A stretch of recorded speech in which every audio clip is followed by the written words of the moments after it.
So hello, what's up mga ka-J-Vlog? Welcome ulit sa panibagong video. And for today's content, ayan, i-review na rin natin finally ang isa sa na-game test na rin natin dito sa ating YouTube channel, which is the Samsung Galaxy S25 FE. Maganda ito na ba ang the best alternative sa inyo for the Samsung Galaxy S25 series? Tara, check natin.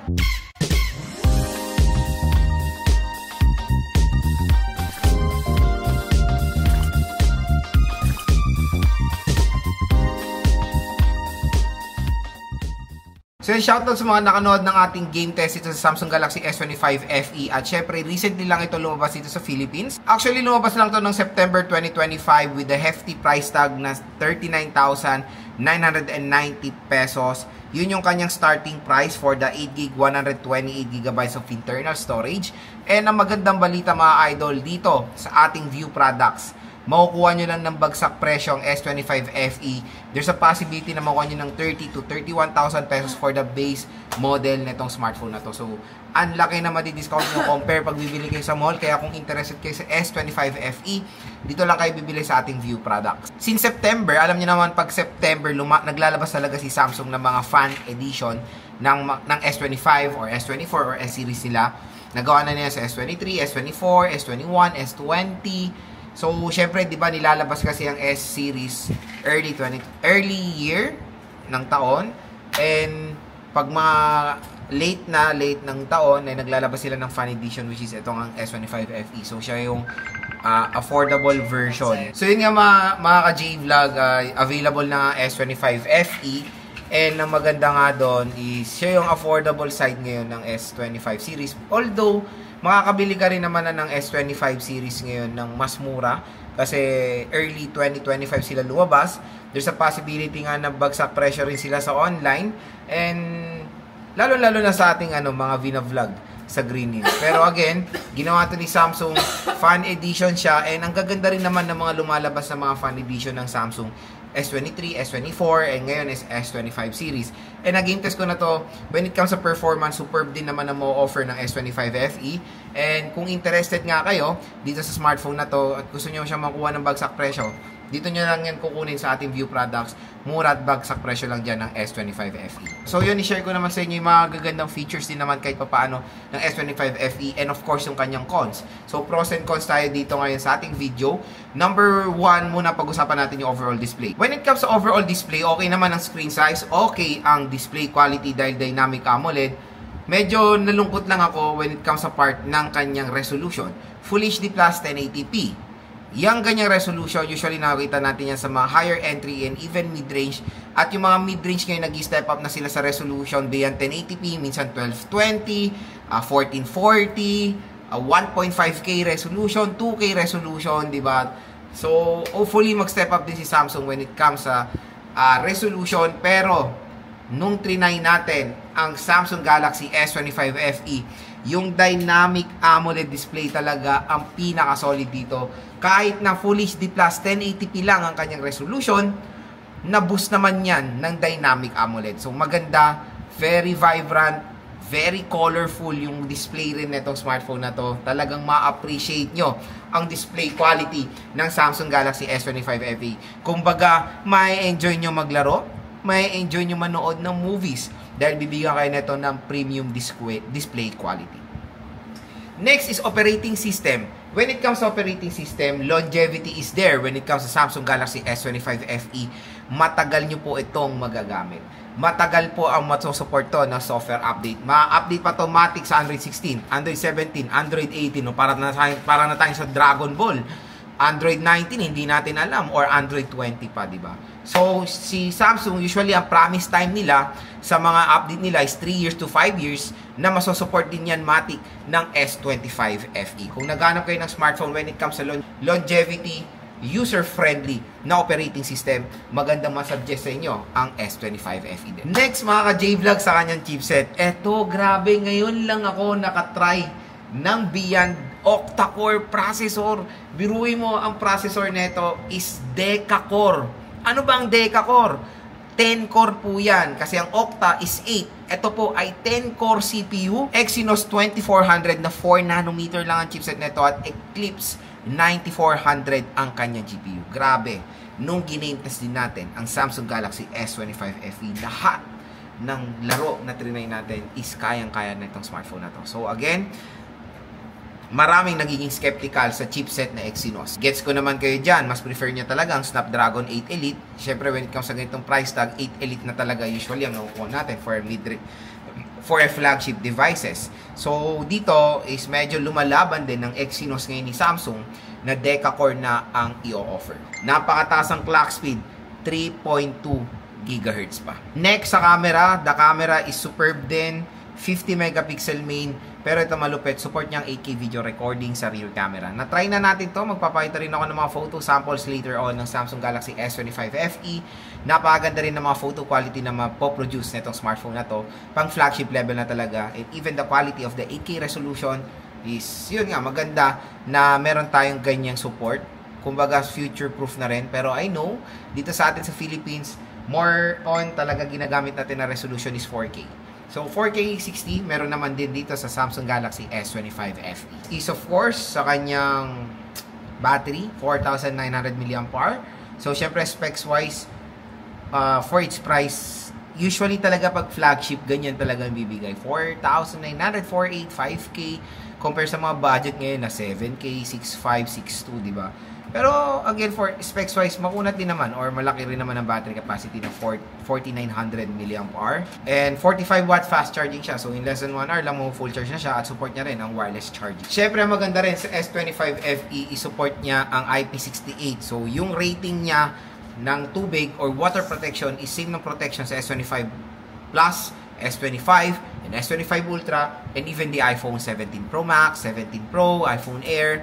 Pwede po ito masubmerge sa tubig with certain deep and certain time. 13 minutes of fresh water po siya, mga ka-J-Vlog. So, marami rin ako nakikita ang comment about kasi sa ginawa ko sa pool na sinubmerge ko sa pool ang isang smartphone na hindi nga sinasuggest ang chlorine and salt water. Yes, I get that. Several times na ako nag-water test ng iPhones and even Samsung sa pool. Pero saglit lang. The protection is there pag na-submerge siya sa pool, sa chlorine, basta wag nyo lang siya ibababad ng 30 minutes parang sa fresh water. Yun ay may possibility na mako-compromise yung loob niyan, magkakaroon ng corrosion pag matagal talaga siyang nakababad sa chlorine or sa salt water.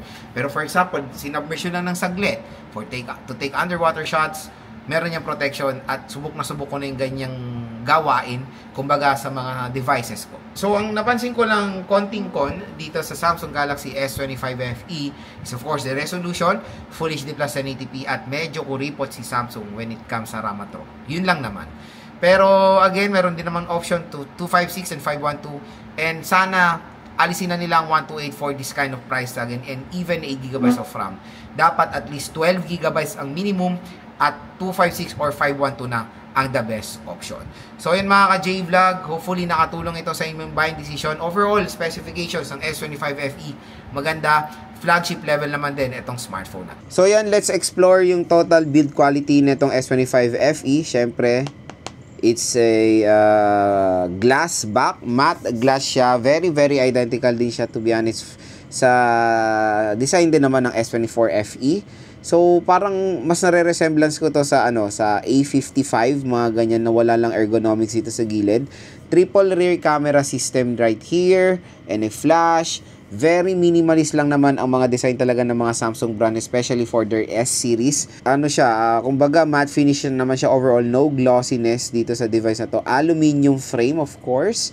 And dito sa side is power button and yung volume rocker. Sa taas naman ng smartphone, meron tayong secondary speaker. I think this is a microphone. Yung secondary speaker grills na nandito sa earpiece. Sa left side, wala tayong makikita. Sa baba is a SIM tray, microphone, Type-C port at speaker grills. And syempre, when it comes dito sa S25 FE, meron siyang punch hole display. Napakaliit lang naman. Gorgeous, super AMOLED display. Gorgeous AMOLED display din itong smartphone na to. So sa about phone natin, here's the Samsung Galaxy S25 FE. Battery information is 4,900 mAh non-removable battery capacity, pero it's rated for 4,775 mAh battery capacity. It is 120GB of internal storage, so ito yung pinakamababa na pwede nyo makuha for the S25 FE. So far so good when it comes to display. Napaganda ng total screen size nito. Perfect na perfect sa perfect or very standard na screen size na ito for me. Yung mga equip ng S25 FE. Syempre flat display siya. Wala naman ng curved display ngayon sa mga S-series na tinanggal na yan ni Samsung. For me, while playing dito sa device na to, okay naman. Very comfortable naman yung form factor and ergonomics din nitong smartphone na to.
Video sample, rear camera of the Samsung Galaxy S25 FE.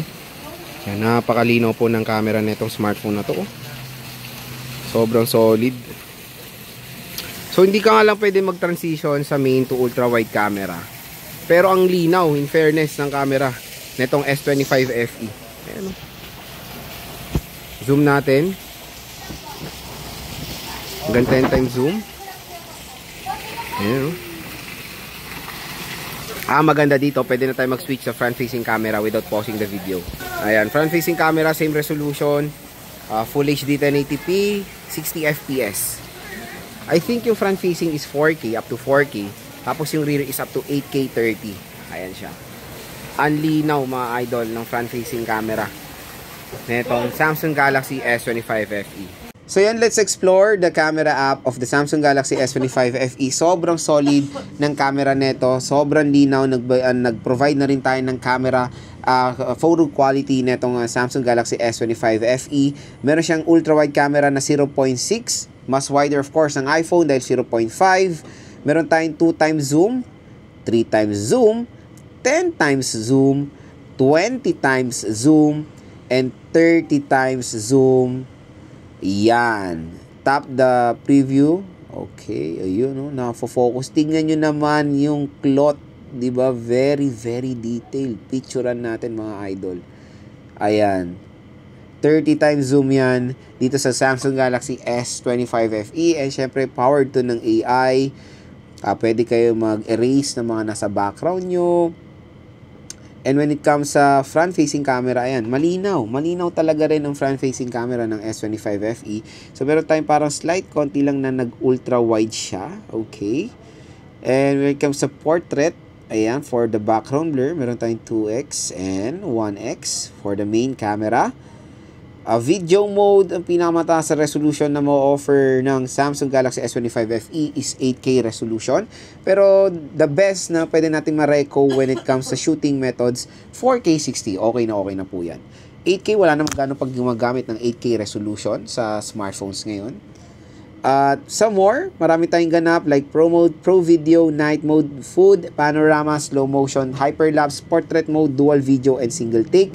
And when it comes sa front-facing camera sa video niya, meron siyang 4K resolution up to 60 FPS. So yun lang mga ka-J-Vlog ang camera app ng Samsung Galaxy S25 FE. Very, very simple lang. So mga ka-J-Vlog, next is speaker test side dito sa Samsung Galaxy S25 FE. So try natin. Sa stall XB02.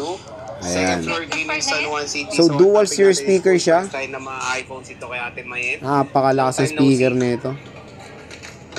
Ayan si Belen, no? Na-demote na siya, no? Hindi ko mga press eh. Manager siya doon dito. And mga ka-J-Vlog, napaka-solid ng speaker netong S25 FE. Kaya i-rate ko ang speaker neto 1 out of 10 ng highest. Ang score ko dito, nasa perfect. So next biometrics test ay dito sa Samsung Galaxy S25 FE. Try natin yung kanyang fingerprint scanner. So start tayo.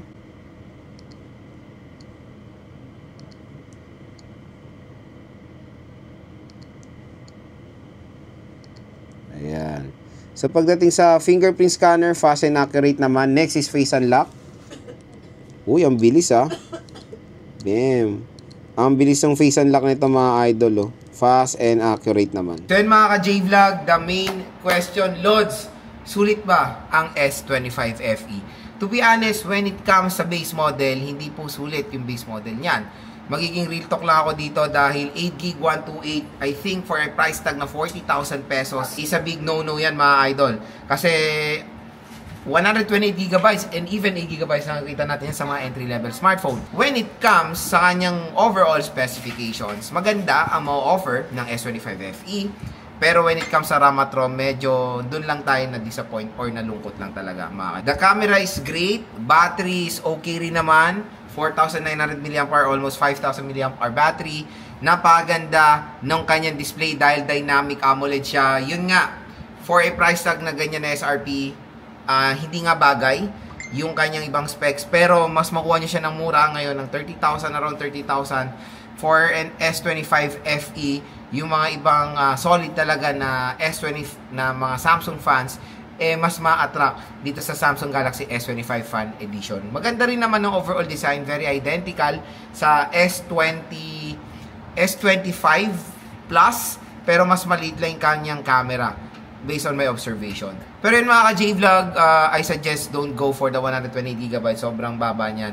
Go for the 256 or the 512GB of internal storage na version netong S25 FE. So malay natin, mas maging mura pa yan dito sa online, abang-abang lang kayo ng sale. Dahil again, yung SRP niya, there's a possibility na yun na makuha yung price sa mall. Pero yung sale price natin dito sa online, ang laki na po na pwede nyo makuha ng discount. So kung interested nga kayo sa S25 FE, nandito yan sa ating view products, i-click nyo na yan mga idol.